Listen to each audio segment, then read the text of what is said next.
a seminar on self with your philosopher at large, Tristan McGough.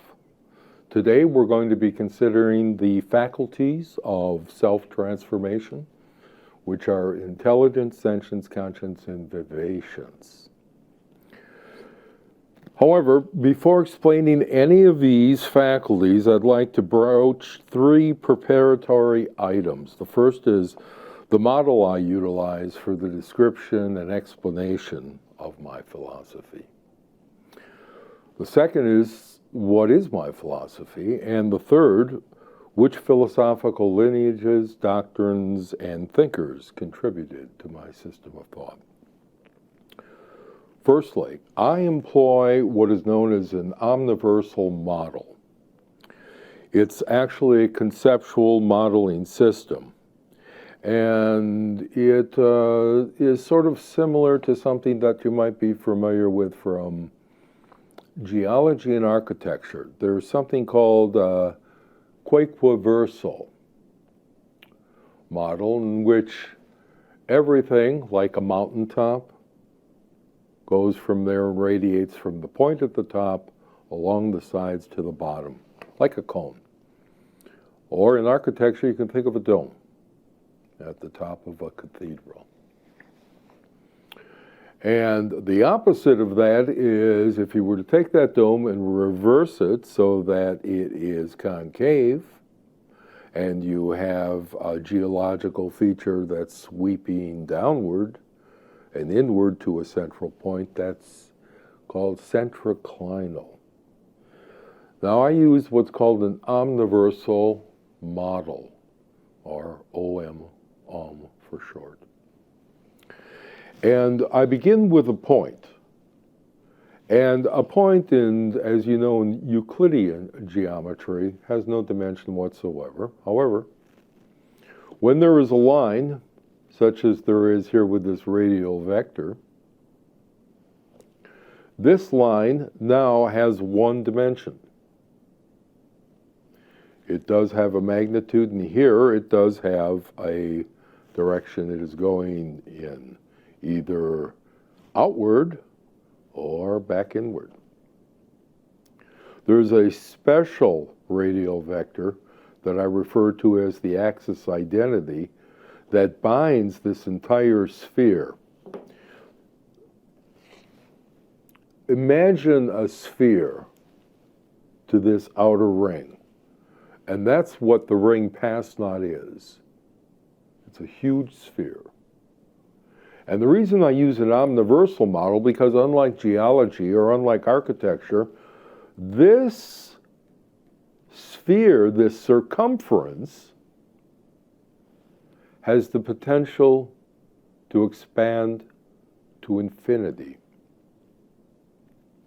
Now, how do you capture visually something that has expanded to infinity along a radial vector of experience, such as you take hypothetical or theoretical absolute experience? So I utilize with just these various features, actually 5 if you include the faculties experience, which I've pointed out to you before. And if we were to look at those, we would see, of course, that I color code them, and we'll get into that in just a bit later. But essentially, all of this is just a graphic depiction of the same ideas. So the omniversal model starts with a point, and from it extend the radii, and each establish a common circumference. We talked about the comparable comparisons in geology and in architecture. However, now what I would like to do is point out that the infinity of the circumference is actually nothing more than the expression of the non-dimensionality and potential infinity of the point. And from this point can expand all potency through latency into patency, that is, into manifestation. So I use this rather innovative model for several reasons. One, it's because it's very simple in terms of using the categories. I can refer to something geometrically, and at the same time, we are understanding this is just a convention. Your consciousness is not an octahedron. However, the octahedron is probably the best figure that I've found. It's one of the Platonic solids, of course, 5 solids, that represents everything, including the 5 various faculties we're going to speak of shortly. So, the reason I use this model is because of its explanative power. Sometimes it's called the aeonal hypothesis because the aeon is actually the one, and we will speak of this later on. And from the one emerges, but it's an emergence of itself from itself. This robust model, this model of Om, underlies omnism as a robust theoretical model promising ultimate conceptual unification of philosophy and the sciences. Becomes attractive for several good model architectonic reasons. The first is simplicity. The OM uses the least number of categories, that is primary terms, as its axiomatic basis and theoretic vocabulary. Next is its completeness. Also, the OM is complete, its completeness. It can account for all possible, intelligible, conceivable, imagined, necessary, inferable, and actual categorical distinctions, derivations, combinations, and permutations, whether substance, field, structure, system, process, property, quality, function, idea, or any aspect of being, in a conceptually coherent, consistent, comprehensive, and complete theoretic architectonic of the entirety, the complete whole, without leaving out any possible parameter, such as exteriority or objectivity, interiority, subjectivity, or totality, which is interjectivity. We'll get to that later. Another, the OM model, is elegant. It's architectonically centered, conceptually symmetrical, and referentially isomorphic. I can use this as an explanative device in order to capture the various concepts and categories in other philosophies and explain them in a manner which compares them to other comparable philosophies and systems of thought, as well as, if you will, putting them through an alembic of logicism where they align with one another, sort of like a set of magnetic filings to a tuning fork. Also, there's another thing that commends the OM model, and that is its metacognitivity. That is, it's verifiable through metacognition, that is, through your own self-reflection. You can decide for yourself what intuiting, willing, thinking, feeling, and doing are by your own self-referential experience. Also, the applicability.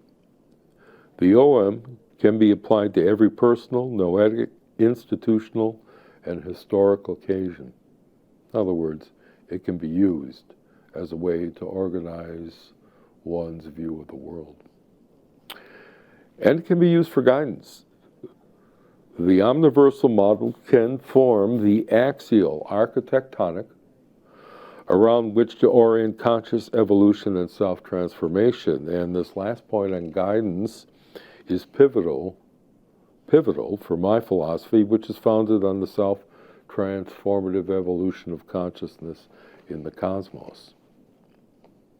As a philosopher, I am concerned with the one and only, all and everything of being, non-being, and conscious being. Or in other terms, I'm philosophically concerned with anything that is something. This is, for all intents, a definition of the cosmos with a capital K, which includes not only this actual world, of which we are an integral part, and which science studies, but every possible world.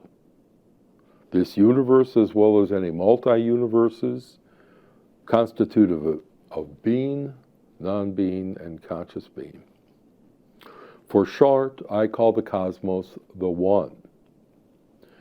In common parlance, and for the philosophically inclined, I call it the Aeon, which shows my Neoplatonist roots, because it means the same thing, which we can also call the One Self.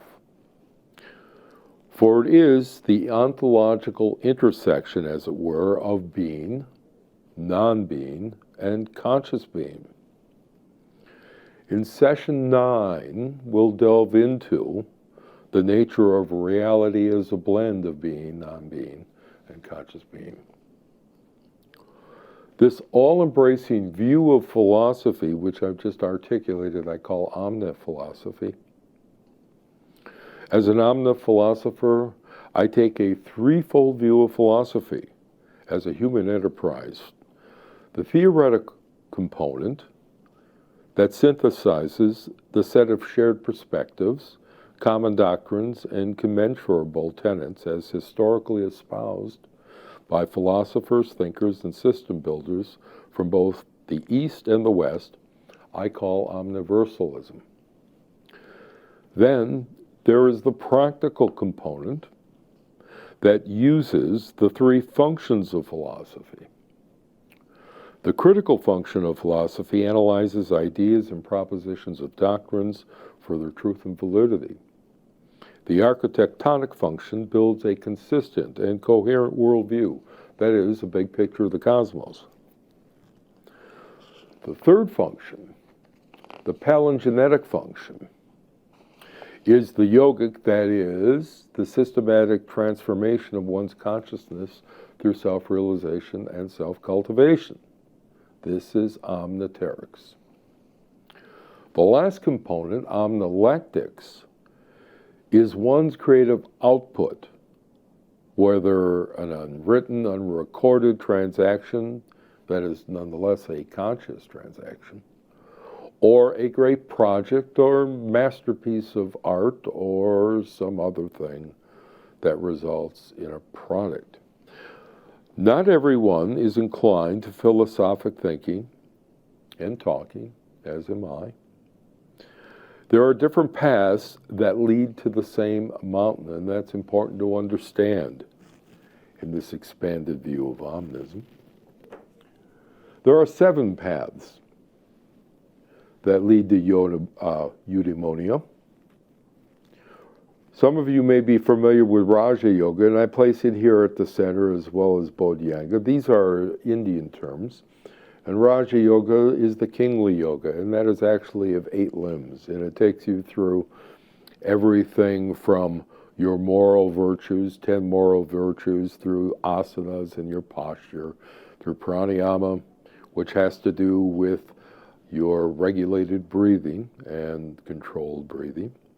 And then pratyahara, which has to do with sense withdrawal. You close down all senses, all 10 of the biotic senses. And then after that, you entered dharana, which is concentration.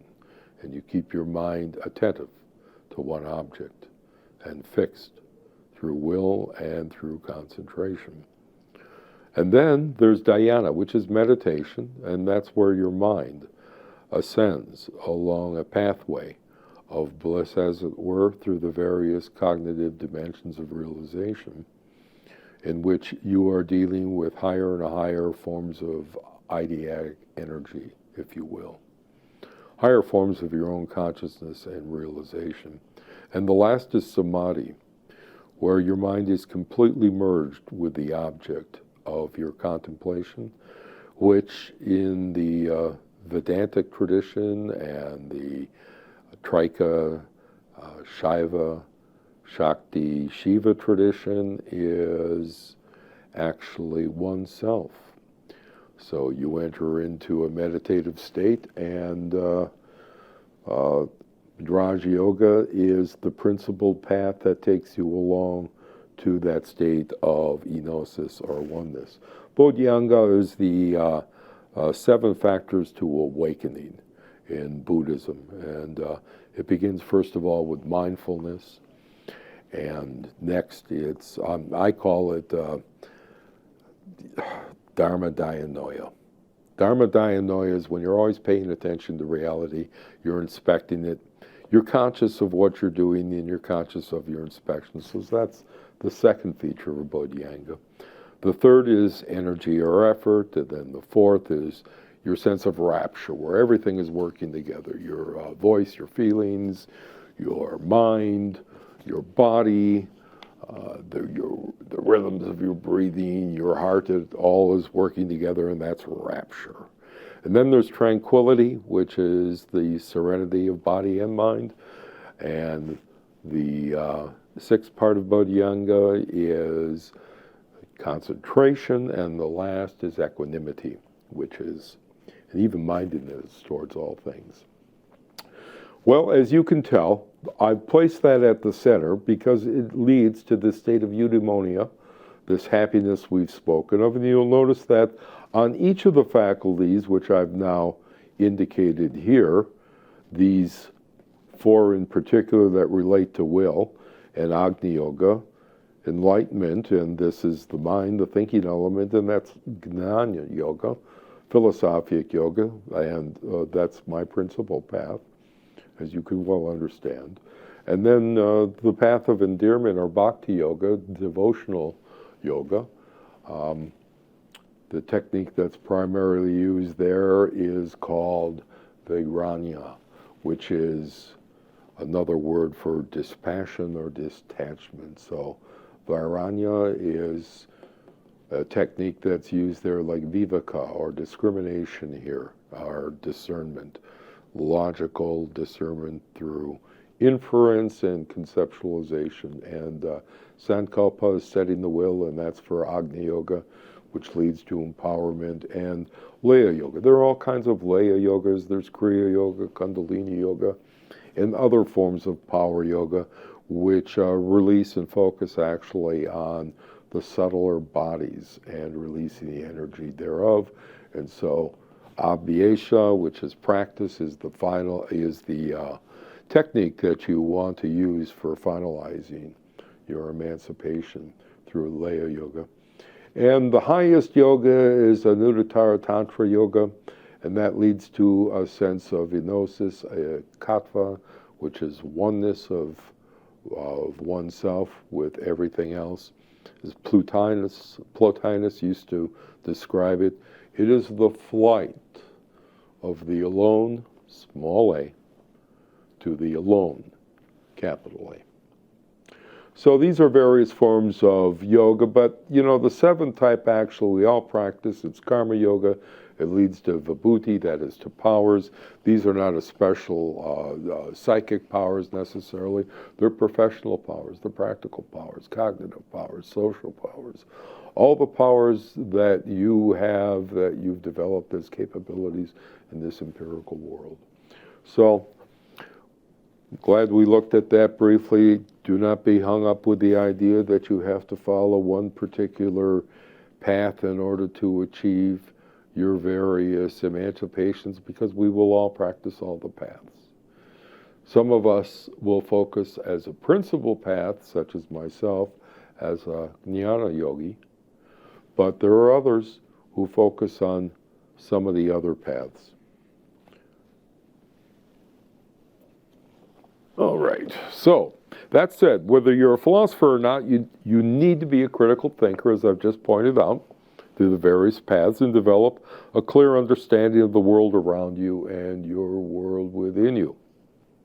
Those who share a similar view of this worldview, though perhaps not as sharply articulated in our mind are known by many names, including holists, or universalists, or cosmists, sometimes panentheists, maybe even absolutists. Whether they approach the one self through science, religion, art, or philosophy, they're looking at the big picture of the cosmos. We're all of one ilk. We are omnis. Omnism being the view of the whole in all of its unity and uniqueness. So much for my philosophy in general. As for my influences, these are very many and very diverse, calling upon thought traditions and preeminent thinkers from around the world and throughout history, as well as initiation into several lineages. The one that is most relevant now can be elucidated by consideration of the color scheme that I use for my depictions of consciousness. So let's look at this graphic of consciousness of self, and you're going to see exactly what I'm talking about. These are 4 bright colors, primary colors, and of course they appear throughout the world's cultures. However, in Tibetan Buddhism, they have a special significance. And here you see one of my lineages, which is the Gelugpa school of Tibetan Buddhism, which is a form of Madhyamaka, or middle way Buddhism, which is a type of Mahayana, or Great Vehicle Buddhism, which is very comprehensive and systematic. However, that's from where I derive the colors. So you begin at the center, and that is Vairocana, and this is the all-accommodating, all-inclusive consciousness of self, directly intuiting itself. The green represents Amagasiddhi, of the almighty, all-powerful, all-accomplishing consciousnus of will. The blue is representative of what is known as the Dhyani Buddha, the meditative Buddha, Akshobhya, who is the immovable, all-mirroring, all-reflecting consciousness of mind. Yellow is representative of Ratnasambhava, the precious, all-embracing, all-endearing consciousness of love. And red is Amitabha, the all-discerning, all-achieving consciousness of life. That self-consciousness, the white from the center, of course, extends through enlightenment and endearment and empowerment and emancipation to the perimeters, eventually illuminating the entire bulb. All right.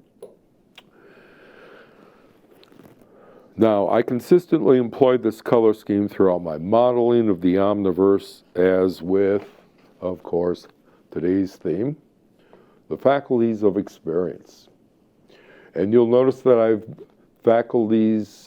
have these faculties color-coded, so green for conscience and will, intelligence, of course, relating to the blue of mind, Ratnasambhavas, yellow, precious, endearing, sentience, feeling realm, and vivacience, life, doing, action, vitality and vivacity, the power of life.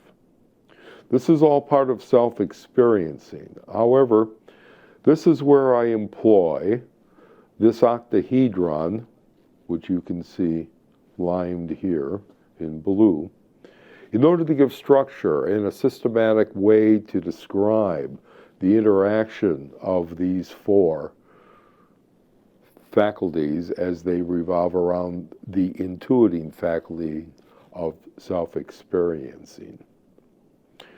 It allows me as well to establish the self-experiencer. That is, so we have experiencer, experiencing, and the experienced. Here, the experienced self. And That will break these three divisions into what I call is the trigonic self, which you will know from many terms throughout your studies, either in theology or philosophy or any of the other kind of exposures that you've had. So there's the Anasic or spiritual self, often referred to in Christianity as well as Hinduism and Buddhism and Taoism and Islam as spirit, and also in the Greek as pneuma. Now that is balanced by the psyche and the soul, which is your epistic or solar self, and you have an empiric or somatic self, which is your soma or personality. That's the experience self.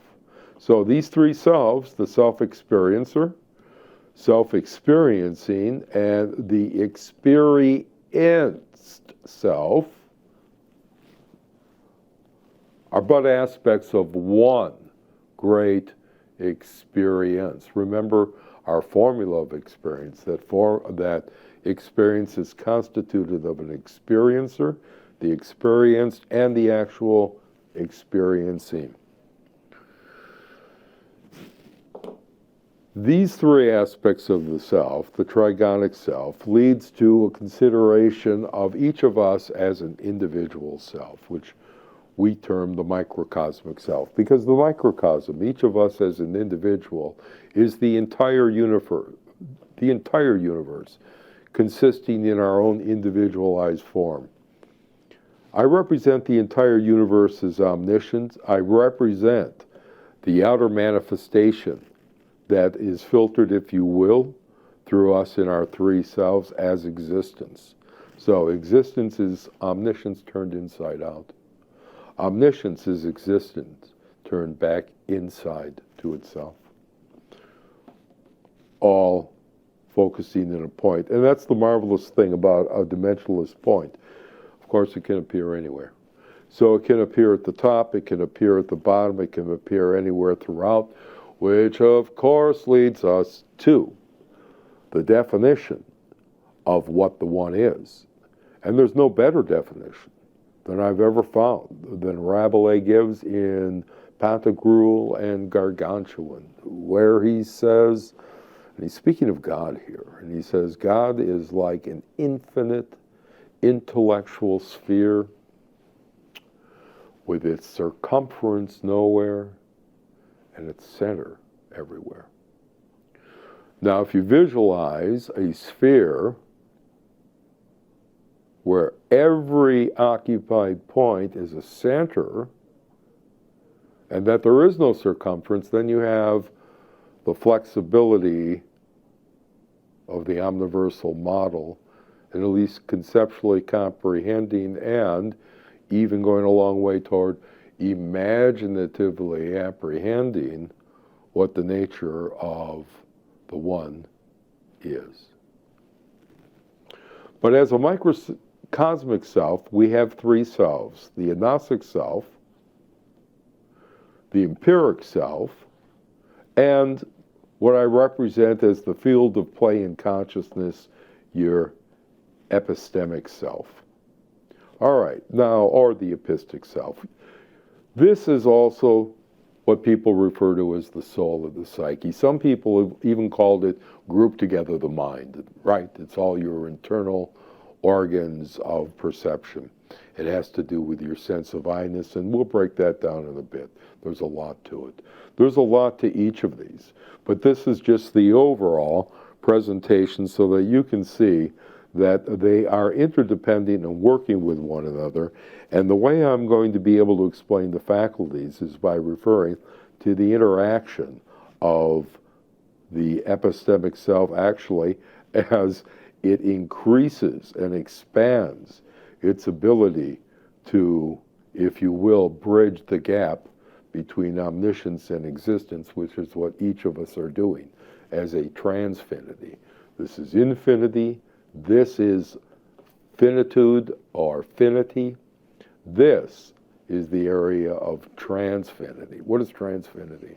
Well, the mathematician Gregor Cantor pointed out that a trans-finite number is one such as this. All right, let's take all the whole numbers from 1 to infinity. Now, let's just take a look at all the even whole numbers from 2 through infinity. You see that's actually a subset of the greater set of all whole numbers going to infinity. Likewise, each of us is like a set of prime numbers or a set of even-numbered integers or odd-number integers that are running on to infinity. However, we're part of the greater infinity. But as a transfinity, we partake of the finite nature of this world, plus the infinite potency of the Anasic world, which here I've represented as pneuma, spirit, or the Anasic or Gnostic self. So you have the Anasic self represented by all the higher potentialities of the human being. You have, and this is, of course, as a microcosmic model, it will apply to any living creature in proportion to their degree of conscious evolution, in proportion. And here you see another one of my lineages and the traditions that I've studied, St. Thomas Aquinas and Thomism, and the idea of the law of proportionality. So an animal, and even a plant, and even a mineral, all of this would apply to in proportion to their state of being as a consciousness. But anyway, the higher potentials are in the Anasic self. What eventually gets manifested as patencies are the empiric self, your personhood, your everyday personhood, and your inner world, your epistic self, your psyche, your soul, where the 5 faculties exist of intuiting, willing, thinking, feeling, and doing, or living. All of these exist internally, having, of course, internal causation, immanent activity. You cause your own mental effects. And that's what I'm referring to as the transfinite world. However, these 3 aspects of oneself are determined and regulated by 3 principles in an overarching fourth. Of course, I'm tying this together. It isn't just haphazard why you have 3 great sets of selves or vehicles.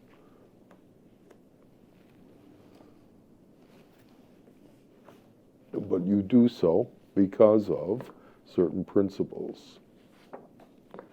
And these principles here for the empiric self, and we all know it, down here on the plane of manifest reality, where think of this world in terms of its 3 dimensions, as well as all the vitality, as well as all the emotions, and your concrete thoughts. That's all that goes into the empiric self. We'll be talking about that in a moment. That all fosters existential integration under the principle of utility. The reason that we have the select senses that we do as human beings, and seeing only a small portion of the full electromagnetic spectrum with the retinas of our eyes, all of that specificity has a purpose. It's useful. It has a function in this world. And that's part of what's meant by the survival of the fittest. It's what elements fit the best into this world in order to promote its usefulness. Principle of utility rules over the empiric self, just like the principle of felicity or harmony, bliss, rules over the interpsychic domain, the domain of the soul. Here it optimizes self-transformation as well as intersubjective evolution. Yes, what we think influences everyone around us. what we feel and will and do impacts everyone around us in unseen dimensions, beyond just the physical dimension, beyond just the emotional dimension, beyond just the intellectual or lower concrete mind directions and dimensions. We influence one another intersubjectively all the time. You may find yourself keying into ideas and you wonder why in the world you are thinking such a thing, or how in the world you have grasped a particular concept or have a particular experience or feeling, or for that matter, impulse to do something. You are not alone. We have never been alone. We have an epistic self which, in Leibnizian terms, has a pre-established harmony. It's part of the balance that is manifested in this outer world. It's dependent on the principle of harmony. Utility is regulated by felicity.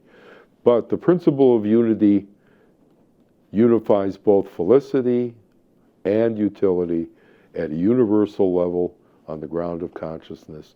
That's where I refer to the agnostic self, which means union. And therefore, in terms of the final principle, which overarches all the others and unites them, synergizes them as three regulating principles operating the trigonic self, is the principle of perfectibility.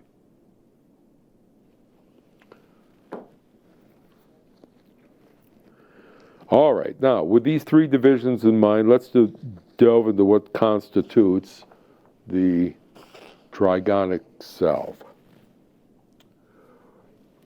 I want to point out to you that when we were talking about the empiric self and its 10 dimensions, we were talking about the 10 dimensions, remember, of the living self, the perspectival self, the feeling self, etc. These are all aspects of the soul working through the existence of the body, its anchor point. And I referred to that. Here's the center point of consciousness from which everything emerges. However, when we are looking in terms of dimensionalized being and the very many states of matter, the difference between, for instance, the solidity of three-dimensional matter and the fluidity of three-dimensional matter that's flowing as liquid, and then the, if you will, the aeriform nature of three-dimensional matter as it vaporizes into the atmosphere. And then in the fourth state of matter is plasma, such as in lightning. All these so-called states of matter are all the material realm. Beyond that we experience is another realm, which is more subtle, just as material, but more subtle in terms of the grades of matter. And that's what's accounted for in terms of, if you will, this axial line. I can consider the various dimensions as we move up through the 10 dimensions, past the mere 3, up into the emotional realm, and then the mental realm, and then the intuitive Buddhic realm, and then the higher realm of pure will, etc. And we'll get into that much later on in terms of the basis of all of this. However, we're dealing with the faculties only at this moment. Well, you're going to notice that by now I use the word self in so many elastic and variegated ways that anyone who is familiar with Buddhism might question me as to its use and why I'm using that. After all, one of the 3 marks of existence that the Buddha outlined, besides ontological impermanence and existential suffering, was the essencelessness or lack of identity or emptiness of an enduring self. There is no permanent, fixed, unchanging soul, self, Atman, Purusha, spirit, Pneuma, whatever. that exists. I use the term self just because there is no single enduring, unchanging entity for oneself. Rather, there are infinite dimensions in the one self, as there are a possibly infinity of expressions of every complex, ever-changing microcosmic self. The one self is infinitely diverse, yet ever a singularity, a unity regarding its manifestations. The omniscient transcendence of the one self is left undisturbed by its endless modifications and alterations as the existential eminence we experience as ourselves in the world. My affirmation of this also indicates my indebtedness to the lineage of the Indian omnist Shankaracharya, who systematized the system of Advaita Vedanta, which refers to the aeon as, quote, one without a second, unquote. Now, I want to turn to something that's going to help elucidate that in terms of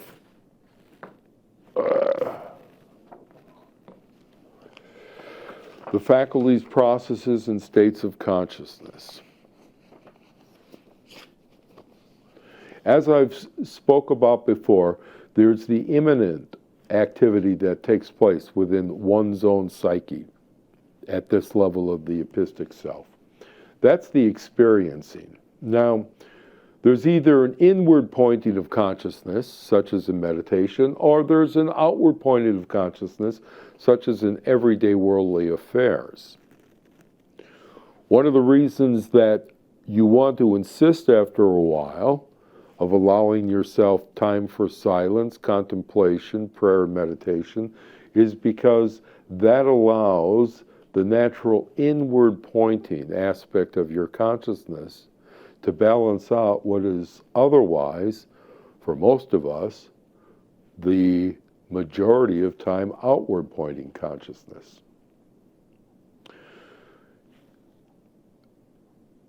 Another thing I wanted to point out here in the moment is that the agency of the watcher and the actor that represents the pure potentiality, if you will, of the microcosmic self becomes, through that inward and outward pointing, the watcher and the actor that is embodied in the existence that we have as the empiric self. The empiric self being the self that moves within this three-dimensional world along with feelings and our thoughts and our wills and all the activities in regards to that. Each of these, taking conscience, intelligence, vivacience, and sentience, those as the four main faculties of the experiencing self, I want to call attention simply to this. Let's begin with intelligence. We have a critical faculty of reason in which we think about the world, usually in a linear fashion, to arrive at some conclusion. Whether we arrive at that conclusion in an unmistaken way, or whether we arrive at it in a very mistaken and haphazard way, in which most of us don't check our facts, or most of us don't criticize the values we were taught to live by, it will eventually be distilled into something called the understanding. And the understanding is literally that. It's that which stands under your view of the world. So, everything that reason has considered in this world in one way or another ends up in being integrated in your system of understanding. Similarly, let's take a look at conscience in terms of your willpower. In terms of your willing, everything that's manifested through the personality, and that is whether it's by way of your actual intentions or your commitments, or by way of the vows that you take, whatever you do in your personality, giving your word in order to say that you will take whatever means is necessary to reach a goal, that is what your personae, that is the various roles that the personality takes to accomplish its ends, will develop. And similarly, as you develop that empirically in this world, that gets deposited into a structure, a moral structure, called your character. And the character is actually the field and the bonded field that holds your entire psyche together. It is, if you will, the crystallized and ever-expanding moral energy of your consciousness. And with vivacience, that's your power, that's your inner life power, and in terms of your reservoir, if you will, that's your vitality. Your vivacity is at any given time the amount that you display. So vivacity has to do with intensity and quality and capacity of your manifest life, while vitality has to do with the hidden reservoir, your elan vital, something that is there for you to call upon. And you know, you have some days where you wake up and you go, boy, my energy level is really low. Well, your vivacience won't be very high because your vitality isn't very high that day. That all has to do with this vivacience power that we've been talking about here as life. And then, of course, there's sentience, the world of feeling as a faculty. And this is something, as through metacognition and your own self-reflection, you well know. You can feel something, no matter what you think about it, the feeling's not going to go away. And there are feelings you have that even though you will it to go away, that feeling won't go away. Well, your feelings, your sentience here is arranged along a polar scale from eros to agape. And agape, or some pronounce it agape, is the scale of your sense of empathy and all-inclusiveness toward others. That is, it is egoistical. The ego is transcended for the thou, for somebody else taken as a precious subject that you honor, love, and appreciate. And at the opposite end is eros. And eros is the appreciation you have for your body, your feelings, your thoughts. It's all this self-centeredness, and there's nothing wrong with that, as long as you realize that that is just one part of the teeter-totter that will go up and down in your life. And what you want to do is, as a healthy individual, is be able to realize that the delights you experience as eros in the world are delights that others have as well. And it becomes even more delightful when the two share that delight, and it becomes sympathetic, and it becomes a shared rejoicing. Well, I wanted to take a quick look at the nature of the trigonic self here before we discuss the faculties of the self, the 5 faculties. So let's look at the 3 parts of the self, if you will, stratified. And let's begin with pneuma. This is often referred to throughout other cultures, and here you'll see monad, atman, purusha, pneumic simplex. That is, it's the basis, the ground of everything.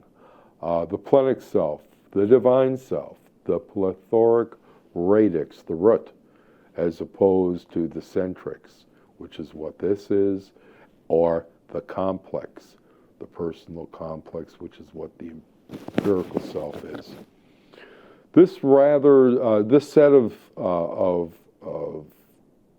characteristics of the transcendental ego, where it is identity, unity, and totality, that's what marks the transcendent ego as opposed to the transcendental ego of the psyche, which is the epistemic structure and process that we all use as a subject, and we stand in contrast dualistically to an object, and we experience it, and that's what we're talking about in terms of experiencing.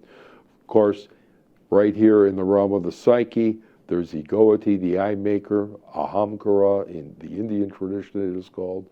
It's the epistemic relation of subject-object we referred to. There's cycle agency, and that just means it's the liminal experiencing consciousness with the subliminal and supraliminal constructs. And remember, this is where you're surfing on the top of your consciousness. So right now it isn't as if you aren't operating in the agnostic and epistic and empiric selves. You're operating all three.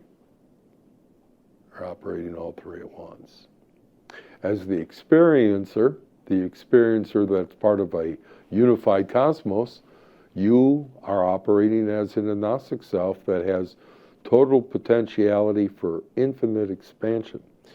As a finite self, your empiric self is your person, and that's your arrangement of your ideas, your concrete thoughts, your self-identity down here, your everyday living, and your body, your 10 senses, the 5 active and the 5 passive, and that whole kit and caboodle. And that's all represented here as the empirical ego. And of course, now Freud speaks of it as the id with its eros, thanos, thanatos distinction, and the ego with its executive, adaptive, and repressive subsystems, and the superego, which has the ego ideal and, in his terms, his conscience. Well, this is, as a person, each of us are a personality. And the personality has all these various characteristics, including we have an experiential sensibility of, we have a limited agency, right? Time is sequential. We have a desire for one thing or another thing, but it's always bouncing back and forth. So it's always this limited attachment and craving going on. There's also limited knowledge. None of it, as Sophocles says, no man can know everything. And there's localized causality. If I knock over a glass, the water is going to spill localized here in the world, huh? It's not going to spread apart to Venus. All right. And then there are psychological capacities. We have the I-it distinction, which actually is a objective way that we refer to things around us. In fact, we even refer to some people. We go, well, you know, we objectify them. That's the term. In terms of feminist ideology, there's an objectification that takes place of someone, and you desubjectify them. Where up here, you realize that you have an I-thou relationship as a deixis. That is, as a self-experiencing person, you realize the qualitative difference when you are interacting with another person. The yogic secret of transformation into a sense of oneness has a lot to do with getting rid of this egocentric attachment to where you believe that only your own desires are of any interest to the omniverse. Anyway, we've spoken before. So there's your I-thou, the deixis. Poiesis. This term, theoria and praxis, come from Heidegger. And he speaks of these 3 life urges. And these actually are basics, or these are psychic capacities. These are actually part of the faculties that we're speaking of here. And the faculty of poiesis has to do with the creativity of will. Theoria has to do with the observational ability of the mind as it inspects the world and under the principle of correspondence attempts to ascertain its truth. Orexis is a term that I've employed in order to show the desire complex, where you have all your affections and your attachments, as well as your aversions to people, places, and things built up. And that, of course, relates to the feeling aspect, and that to sentience. And praxis relates to your vivations, and that is doing, right? Okay. All right, now we've spoke of the experiential content, or noia, and each one of these are an aspect of noia, right? In terms of yourself, your intuitions, these are your deixia, your telia are your willings, your qualia are your feelings, your logia are your thoughts, and your vidya are the activities and your sense of vitality. It's any of your senses as they're feeding you stuff. And down here, the objective senses, the 5 passive and the 5 active, that we've often referred to, of course, are the manifestation with, behind them, the interjective senses of your own self-consciousness, your temporal consciousness, or sense of time, your entitative consciousness, that is your sense of what is real as real entities or things, entities, your entitative consciousness, your spatial consciousness, that is in terms of your 3 dimensions and any others, and your causal consciousness, that one thing causes another, that an event follows as an effect from a cause. So these are your interjective senses, and up here, in terms of the pneumic realm of your gnostic self, you have certain pure subjective senses. And we've talked of these before, your axiomatic, which are your foundational. They're the certainties that you rule your life by. I believe it is in Hebrews 11:1, Paul says, "For faith is the substance of things hoped for, the evidence of things not seen." And that is exactly what is being referred to there. Our faith are the axioms by which you live. Now, your aretaic sense is your moral sense. It's your sense of ethical right and wrong. Your alethic sense is your sense of truth in the world, whether something corresponds and is a mistaken cognizance or whether it is a correct or valid cognizance of the world through mind. Your aesthetic sense leads to beauty and your appreciation of the beautiful, and that is, of course, related to sentience and the feeling realm. As the auctorial, which I otherwise refer to as the authentic auctorial, means that you're the author. You know that you're authoring your activities. I know I'm waving this, right? I know it's me doing that. All right. That's what I mean by the authentic or the auctorial sense. It's your sense of living power. You know what you're doing. Okay, so now that we've covered these very briefly, I could go down here and, of course, speak about the psychological capacities that fall out, which I should very quickly. All right, remember I referred to Heidegger's up here, the psyche capacities, poiesis, theoria, and praxis as relating to those faculties. Well, down here, so to speak, in terms of psychological capacities, here's your apodixis, and that's your sense of self that has actually come to some certainty in this world, or even if that certainty has led to your tolerance of ambiguity. And then there's technique, and technique is actually the techniques that you develop, your know-how that you develop through your poiesis, that is through your creative abilities. In the same way that orexis, that is your attachments and your aversions, eventually they become crystallized and manifest as philia, as love, and its various dimensions of repulsion as well as attraction.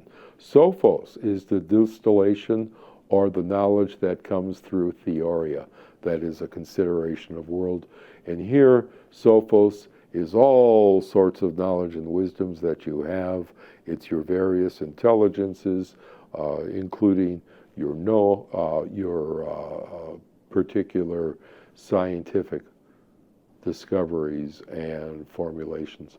And then there's phronesis, which are your practical skills.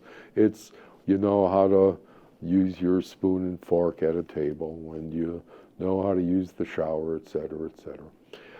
And there are personal capacities. Now, these are very important. These are in terms of the things that come from the center of yourself, that is from your intuition and from your discoveries thereof. You are going to have your self skills. And from your will, you'll develop your creative skills. And from your mind, there will be cognitive skills. And with your feelings, and remember that dimension of eros to agape, you are going to develop your social skills. Just as your pragmatic skills are going to be developed through your various praxis, that is your practices, your exertions, that are going to be developed into your practical wisdom or your know-how. These are going to become pragmatic skills, and that can be everything from tuning the guitar to playing the guitar to language skills and everything else that have a use in this world that is governed by the principle of utility, just like this is governed by the principle of felicity, and this by the principle of unity. So, that being said, I want to pass on quickly to the faculties of the self, and here once again we have our color code, and we have beginning with intelligence, sentience, vivacience, and conscience, and here you'll notice my any of you who are familiar not only with the color scheme in Buddhism, you'll also notice that I divide things very much according to a Trika Advaita Shaivite system from Kashmir. And that's another of the major influences in my thinking. So you're going to see all 5 of these elements here involved with one another in the ways I've explained before. So let's take a look here at the various faculties. So let's take a look at the faculty of the faculty of self with the mode of consciousness that we've spoke of as intuiting. Of course, your mode of consciousness under this faculty called conscience is willing. Under sentience, the mode of consciousness is feeling. Under intelligence, it's thinking. And under vivacience, it's doing. Now, the functions of consciousness I had previously outlined in one of these little graphics. And that is, of course, under the self, it's the watcher and the actor, right? It's outward energy and inward energy. And the character and personality under conscience, as well as agape and eros under sentience, understanding and reason under intelligence, and life, vitality, and vivacity under vivacience. Now, you'll notice that what I'm going to do is break the 3 parts of the trigonic self into the infinite, transfinite, and finite. And here, if we're going to look under this gnostic self, basically, we have here the axiomatics. That's your axiomatic sense. That's your sense of foundation, spiritually speaking.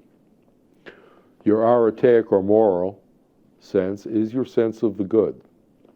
And your aesthetic, as we explained, is the sense of beauty, as well as alethic is your sense of truth. And the authentic, or as I referred to before as the auctorial, is your sense of power. Now, these are all infinite subjective sense that are subject to expansion. There is no limit on any of them. You can discover infinite truth. You can sense infinite beauty. You can have infinite goodness.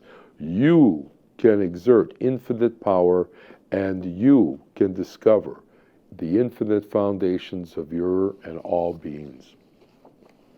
There is no limit to these subjective senses.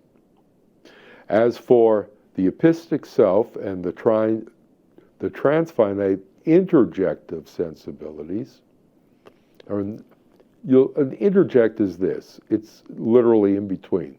the object and the subject. So when a subject, which is you, thinks about an apple, even just mentally, that mental picture of an apple becomes the object of your mentation.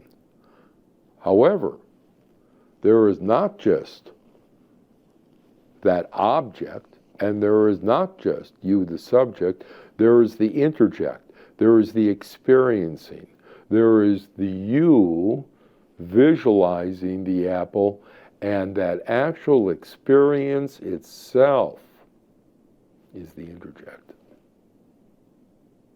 And that's transfinite.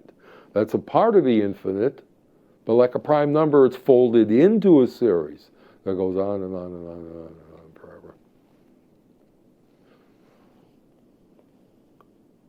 Now, we take a look at the transfinite sensibilities. There's a sense of self, that's your reflexive, and then there's a temporal, which is your sense of time. There's a sense of space, there's a sense of entity, and there's a sense of cause.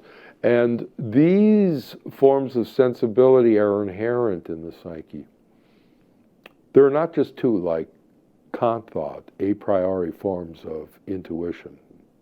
There are not just two of those forms. There actually are four of them. Because you can't have space without entities in it, and you can't have time without there being some cause to affect the change in time. So all four of them coexist as a lattice, if you will, of psyche and sensibility. All right, then let's move on to the finite objective capabilities, and here we have our transformative skills that we've been working on, talking about, and which are the subject of yogic practitioners and anyone who has ever practiced any form of self-transformation at any time, anywhere, any place. These are your transformative skills related to yourself. But you have a whole set of creative skills, and that's everything from, you might be a virtuoso with some musical instrument, or perhaps you're an impresario and able to put together huge events with important people and all kinds of activities that lead to great entertainment. Or perhaps you're a sea captain and you have a whole set of creative skills in managing your crew. Well, you also have, as a sea captain, some social skills. You're going to have some cognitive skills, right? You're going to know how to navigate and maybe even use an astrolabe. And you're going to have practical skills.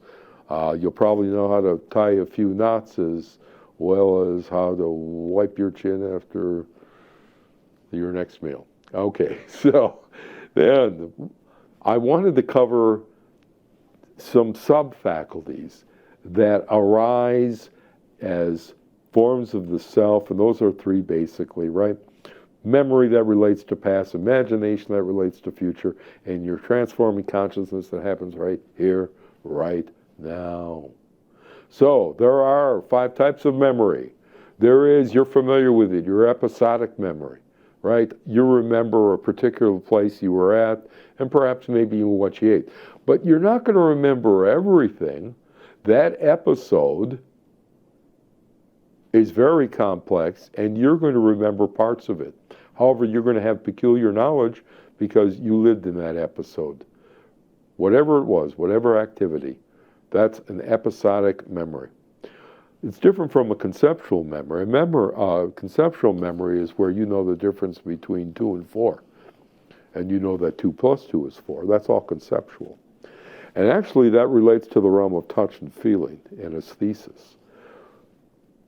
Semiotic memory is the memory of words and everything that words stand for and denote.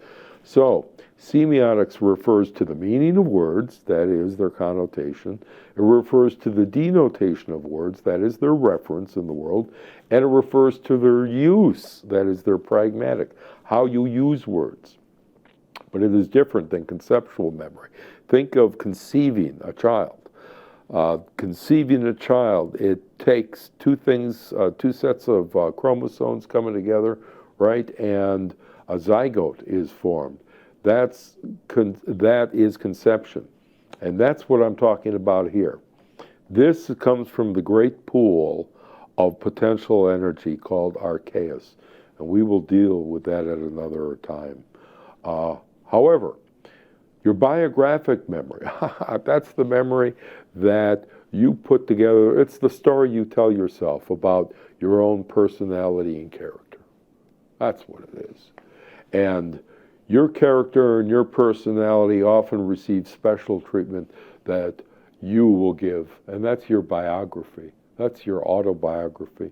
You're telling, in fact, that's your psycho-autobiography because it's internal to you. It's all in your own idiolect, that is your own private language, but you've built up your own biographic memory. The last is amneusis, which is a Greek word, and it means to remember, like when Plato talks about you remember ideas like 2 + 2 is 4, because actually you contemplated them in the epistemic realm or epistic realm of the soul before you were incarnated. That's another matter, but regardless, recognition. In terms of memory, remembering who you are at any given moment it is a recognition of your fundamental identity. However, in terms of imagination, you can identify with just about anyone or anything. Take a given movie. Very often you're going to identify with a lead character or a supporting character, or you'll meet somebody in life, you go, boy, I sure can identify with her or him. And that's all in your imagination. That's the imagination, though, related to yourself. Just like the immersive imagination is when you actually become. That's like assuming a role like an actor. And you put yourself, you immerse yourself in the character of that individual. It may be different than your own character, but it's an immersive, imaginative experience. Just like empathetics, you put yourself in the shoes of somebody else. You're not going to immerse yourself in their character.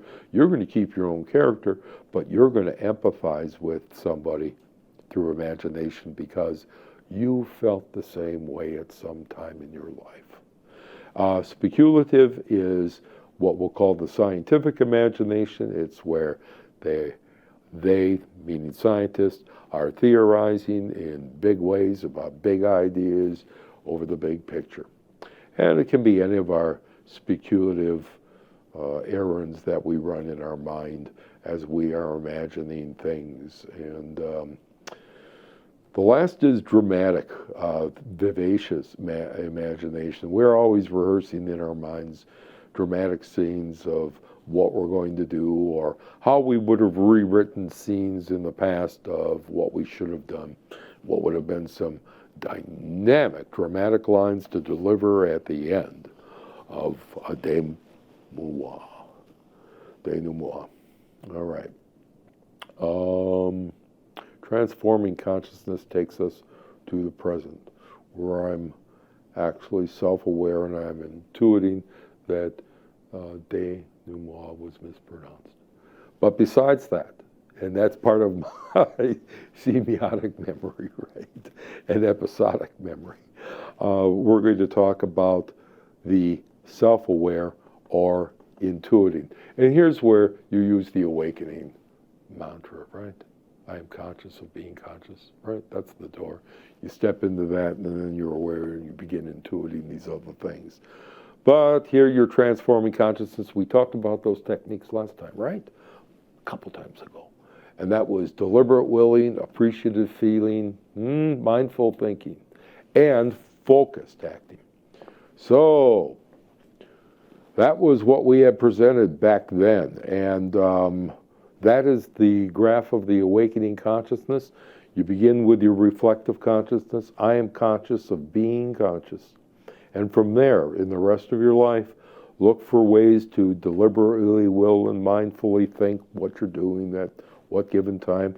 Appreciate, have an appreciative feeling for those around you and the beauties that exist, as well as focused acting, whether in the professionalism of your daily occupation or in the playfulness of your recreational activities. And these, of course, lead from the awakening consciousness to giving forth contributions to the world. And of course, you're going to notice here the archaic, alethic, axiomatic, authentic, and aesthetic senses. Those are your Gnostic senses. In other words, as you're turning on to your higher powers of consciousness, right, you're going to have certain contributions. Through your deliberate willing, you are going to yield goodness into the world. Through your mindful thinking, you are going to discover truth, and you are going to be an upholder of truth in the world.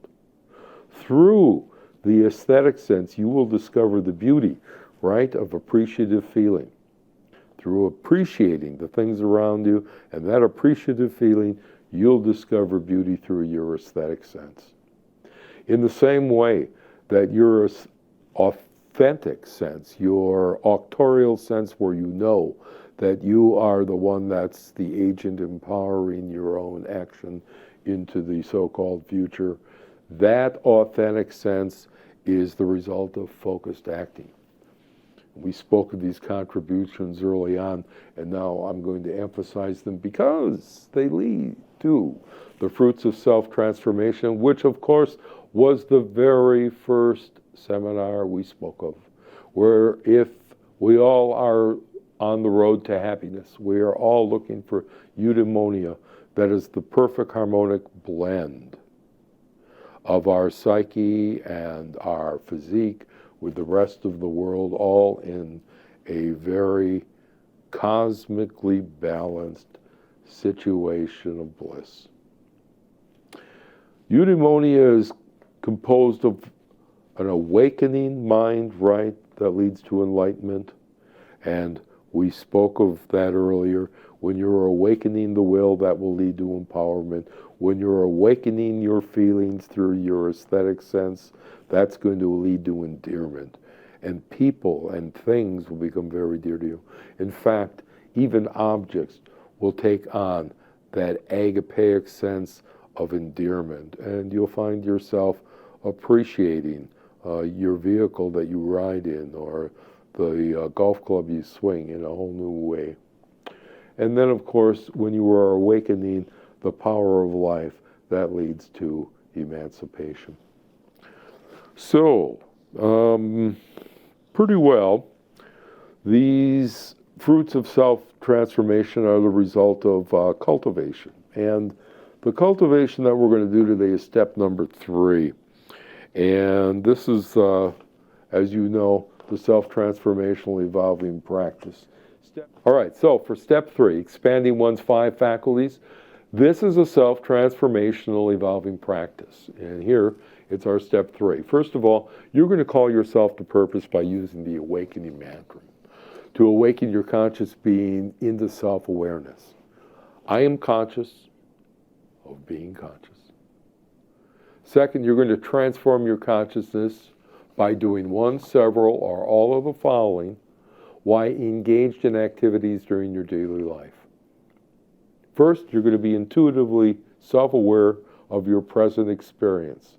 And thereby, you're going to contribute unity to the world by being so self-aware. Also, you're going to be mindful about what you're doing, feeling, thinking, and feeling. And that way, you're going to contribute truth to the world. Be appreciative and feel gratitude for what's come your way. Thereby, you'll contribute beauty to the world.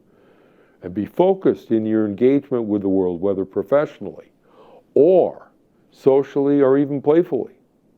Whatever you're doing, be focused. That's going to lead to power, the release of power into the world.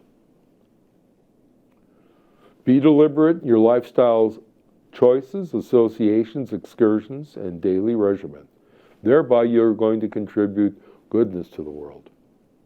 Just as the last session taught you Tilopa's technique for rest through his 6 words of advice for attuning to the peaceful center of consciousness, this technique today of expanding into the world consciously and with full awareness capitalizes on the momentum of the eternal moment for self-transformation. So, next time we're going to look at the foundation of these faculties as the basis of self-transformation. So, until next time, behave yourself when you must, be good whenever you can, but above all else, be yourself. And in understanding each of these terms, you're going to understand an aspect of the trigonic self. Behaving when you must in the finite world regulates your empiric self.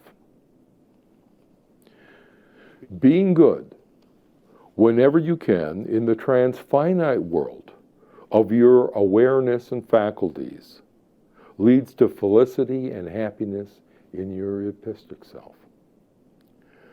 And being yourself is a call to unleash your potential and consciously transform into your eudaimonic, enosic self.